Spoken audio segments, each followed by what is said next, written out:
Hey guys, it's Sadie. I wanted to do an overview of the new colors from Schmincke, their artist grade line. They came out with a bunch of new colors and they were nice enough to send me a dot sheet, so I just wanted to check them out with you guys. I'm really excited to try them out because it really looks like Schmincke is trying to modernize their line and address a lot of the problems that I think a lot of people had with them. So I think it just makes their brand even better than it was before. So let's get going. Y53 Rutile Yellow.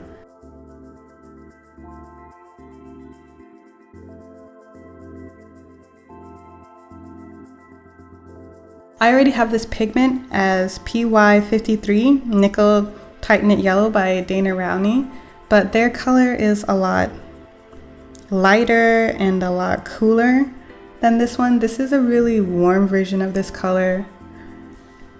Both of the colors are pretty opaque. They're not particularly staining. The Schmincke version seems like it could be really useful for stuff like beaches or sand or kind of tan skin. I like it. It's kind of like, it feels soft, if that makes sense, and gentle. I don't think I have any color that's quite like this. Closest I think would be is a PBR 24 Naples Yellow. So I think this would be something that I might be interested in getting. I think probably a lot of people wouldn't be interested in this color, but it's really intriguing to me. PY150 PR101 Quin Gold Hue. Quinacridone gold hues are often a bit disappointing, and this one is also kind of disappointing. It's a bit dull in comparison to real Quin Gold, which makes sense because it's got the PR101 in it, and it just doesn't have the same kind of depth of tone. It's just not really a great substitute. If it's impossible for you to get Quin Gold, obviously this can pass in a pinch, but if you can manage to get the real one, I would definitely say to go for that because they're not quite the same. PY216 Turner's Yellow. This color is very similar to the Rutile Yellow, except it's a bit less opaque, and something about it is just like a bit warmer and sunnier. I think this would be really cool for making like the glow from a fire or the warmth from the sunshine, anything like that. It just feels like so nice and warm and comforting. I like this a lot. Actually, I'd probably rather get this color than the Rutile Yellow. I don't think that you need both. PY110 Yellow Orange. This color reminds me a lot of Dana Rowney's Indian Yellow, PY153, but it's actually a bit less saturated. I'm not particularly wowed or impressed by this color. It's okay, it's pretty staining, it's transparent. I think I'd probably say that I like the Dana Rowney version better. PR242 Geranium Red. I think that this is like the perfect middle red for me. It's not too warm, it's not too cool. I could see this being like really great for mixing with really almost any color. It's transparent, it's staining. The dispersion is not extreme, but it moves. And I like the mass tone color. It seems like it's a juicy color. It feels almost like you're looking through a stained glass window when you're working with this color.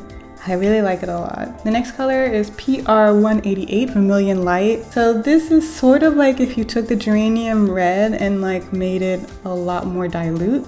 It's a really cute pink color. I feel like this is like a modern Barbie pink sort of color, but I don't really see a lot of use for it outside of stuff like blush, and you can get that by diluting your other reds. PR207 Quin Red Light. I'd say the same thing that I said about Vermilion Light about this color.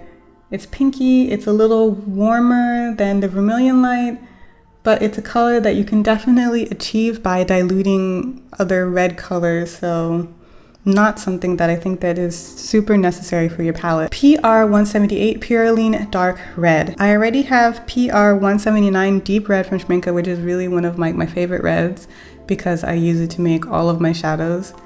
So this, I guess you could consider the partner to this color. It's a little lighter. It's not quite as dark, but you can definitely tell that it belongs to the Perylene family. This is a bit cooler than the Geranium Red. You can tell that the Geranium Red is a bit more orangey. This is a little more subdued, and I think that it's a really nice basic red to work with. PR264 Ruby Red Deep. So I'm really excited about this one because it's very similar to the PR179 Deep Red, and it has more saturation. A lot of people don't like Perylene Red or Perylene Maroon because it is really dull. But this color has tons of saturation, so I feel like if you want the saturation, but you want to be able to make your darks, you could definitely do it with this color. PR144 Transparent Red Deep. I don't really feel like I have any color quite like this on my palette. This is also a sort of middle of the road red. It's not really, but for some reason it makes me think of a brick red. It's transparent, it's pretty staining, and it's a nice red. PO64 Saturn Red. I think a lot of people were confused about the name of this color. I'd have to look it up to see what relationship this color has to do with red, because I think anybody would call this an orange. The closest color that I have to this is Scarlet Pearl by M. Graham, PO73. But actually I really like this because this is actually a less red color than the Scarlet Pearl, which I think basically counts for me as a warm red. This color is more like orange. When you think of an orange fruit in your mind, or at least when I think of an orange fruit in my mind, this is the sort of orange that I picture. And I think that it can be really useful. I think Schmincke makes just like these gorgeous oranges, and I really love this. PR187 Bordeaux. It's just like what the name says, it looks like wine. I think when I think of a Bordeaux, I think of something a bit deeper, but this definitely looks like you're painting with wine. That's really fun effect. PR202 Quinacridone Magenta. Looking at the swatch of this was a bit disappointing to me because it looks kind of flat, but then I remember that a lot of the quinacridones from Schmincke look kind of flat when you just do a single layer of them.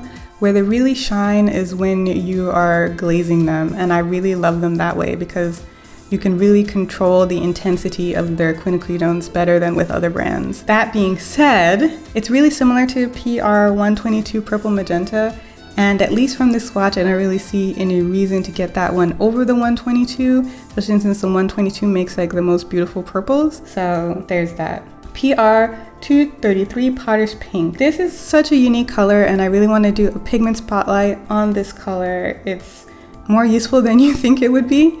So it's a granulating dusky pink, and it's basically exactly the same as the Daniel Smith version. They're both non-staining, they both granulate a lot, they both don't have very much dispersion. I think you'd be fine with either of these. The Schmincke version might be a little bit easier to re-wet, but I'd have to see a bigger sample. V29 Perylene Violet. So I need this color, basically. I have an obsession with all the Perylene and the quinacridone colors, and I saw this and I was just in love. This is so gorgeous. I love to have a regular version of a color and a dark version, and this would fit really nicely into that dark purple slot. There's not a lot of things that could fit there, and this is really nice, and it's light fast, so I really don't see anything bad about this color. It's Gorge. PV55 Quinacridone Purple. So I have this color by Winsor & Newton, and I had to get this from a limited edition set because I think they don't have it in their regular line. So comparing the two of them, I think that the Winsor & Newton version is a bit more saturated, but the Schmincke version is not really far behind. They're both really staining, both transparent, both can get really dark. I think I probably, when I have to replace this color, I will be getting it from Schmincke. The next color is Cobalt Violet Hue. This does not have any pigment number, I think because it's made from crushing some mineral, so it's not actually released as a name yet. At first when I saw this, I was thinking that it was a very much similar to Ultramarine Violet, and it really isn't. This is a really unique color, and I'm not sure if it actually looks like Cobalt Violet. I think I looked at some swatches online and it seems pretty similar, but I've never used Cobalt Violet. But I love this color. It's really unique. It's a granulating purple. I think the only other color that would be a granulating violet would be Mahogany's Violet, and I wouldn't use that because of the toxicity concerns. So since this one seems to be a non-toxic version of a granulating purple, I am kind of 100% for it. PB15:6 Halo Sapphire.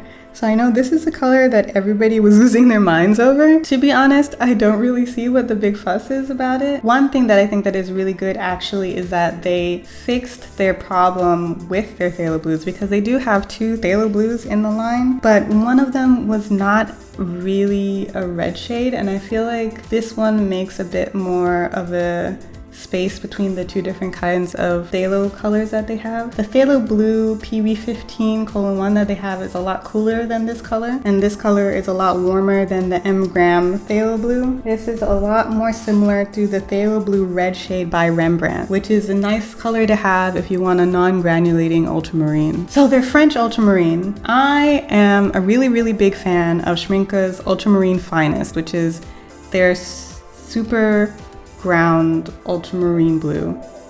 I think a lot of people like a granulating ultramarine though, and this is a good option. I think I still prefer the Old Holland's Ultramarine Blue Deep if I want a granulating blue, but if you want to stay within one brand or you can't get the Old Holland version, then this is a nice version. Transparent Green Gold, PY154 and PBR7. So this also makes me sad. I think this is supposed to be a hue of PY123, brown green, or some other people call it green gold, and it is not saturated and it is dull, which makes sense because it's got an earth color in it. I just wouldn't get this color, and I couldn't use it for any of the things that I use PY129 for, so I'd recommend that if you like the idea of this color, get PY129 instead. Okay, so now we're going to talk about the earth colors, and this is the thing that makes me most excited because I really like transparent non-granulating earth colors, and that is exactly what Schmincke delivered for us here. So let's start with PY119 Spindle Brown. That's a weird name, that's a weird pigment. The color is gorgeous. It is kind of like a matte.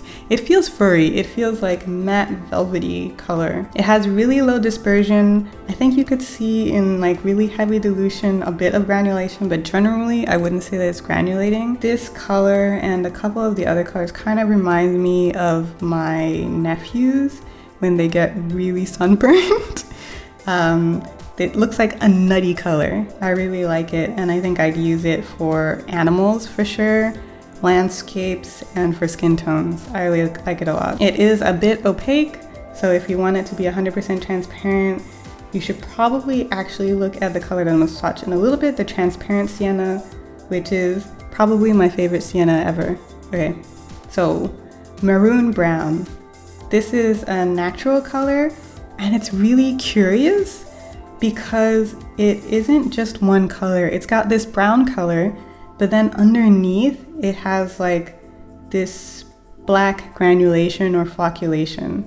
I think that's really cool because if you used it for fur or something, you would get these natural shifts in color tone. Or if you used it for rocks, you can see there's a natural gradation. So I think that's a really useful color. PR101 Transparent Sienna. Yes, it's a transparent sienna. It's staining, so watch out, but like it's a really nice, warm, soft, gorgeous color. I think this is really useful if you've been looking for browns that are transparent.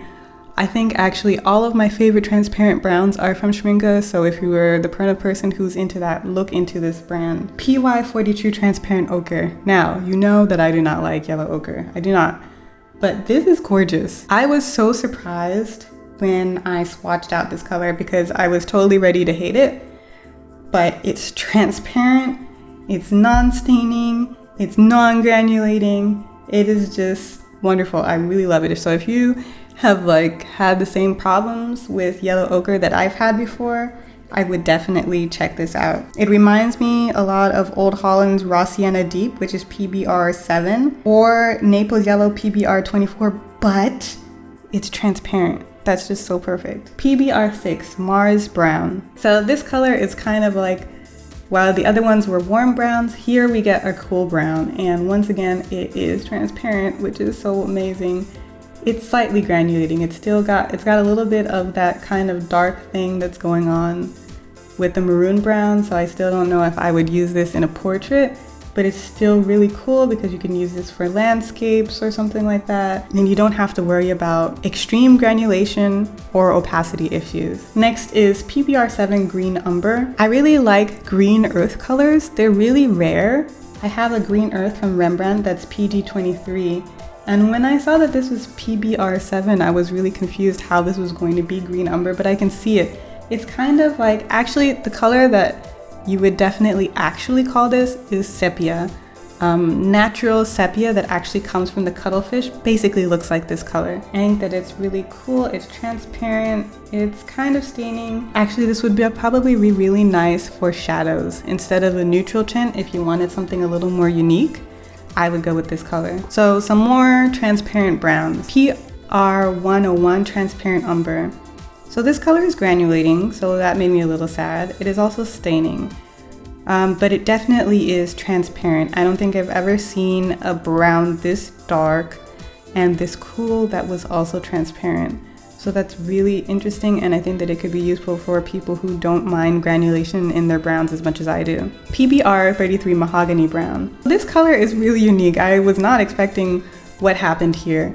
This is like a really curious granulation pattern. It's not just like your normal granulation. I don't know how to describe it. I think that this could be so much fun. It's got like kind of purpley flecks in it, kind of reddish, kind of brownish. It's really different than any other kind of brown that I've ever seen. Not entirely transparent, but it's not opaque. So I think that this would be a really cool color to try. I really like that they're trying out these more unique colors because Daniel Smith has a lot of colors that nobody else has, and this is like one of those things that you can only get from Schmincke. PBK31 Perylene Green. So this is already one of my favorite colors. I love Perylene Green. It is amazing. The version that I have of this is from Winsor & Newton. Winsor & Newton's version is definitely different. Theirs is a lot darker and their dispersion is a lot higher. I think the difference between these two, based on what I'm seeing on the swatches, is that the Schmincke version is more finely milled than the Winsor & Newton version. You get a much more delicate version from Schmincke than from Winsor & Newton, but it's also a bit more transparent than the Winsor & Newton version. They're both a kind of dull green, so that's about equal. It really just depends on what is easier for you to get. PBK10 Graphite Gray. It's gray. I think a lot of people were really excited about this color. I think that it's a nice color. It's pretty staining. Yeah. PBK 11 Mars Black. This is the same pigment as Lunar Black, and it's got the granulation too, but I think probably this was also too finely milled, so it doesn't have the same kind of granulation that the Daniel Smith version has.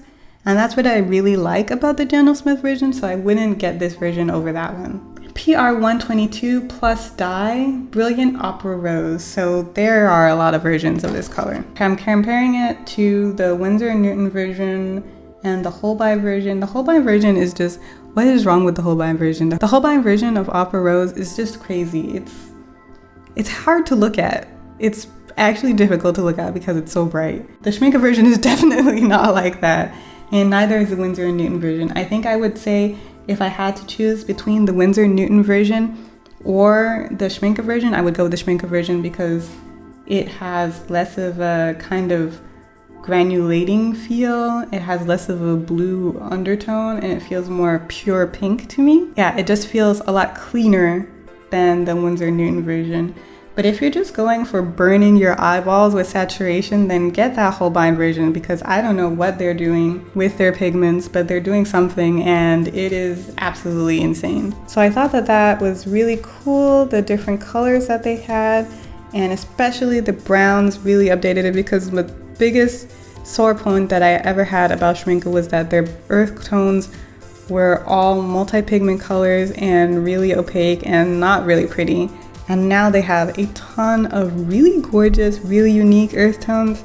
So I'm really happy about that. And they also have all of the modern pigments now. So they're really a modern brand. They didn't have all of the Perylenes and the Quinacridones that you could get from Daniel Smith before. And they have that now. So I'll probably end up buying a lot more Schmincke in the future. Hope this was helpful. Hope it was fun. Tell me what color that you guys like best. And I'll see you guys soon. Bye.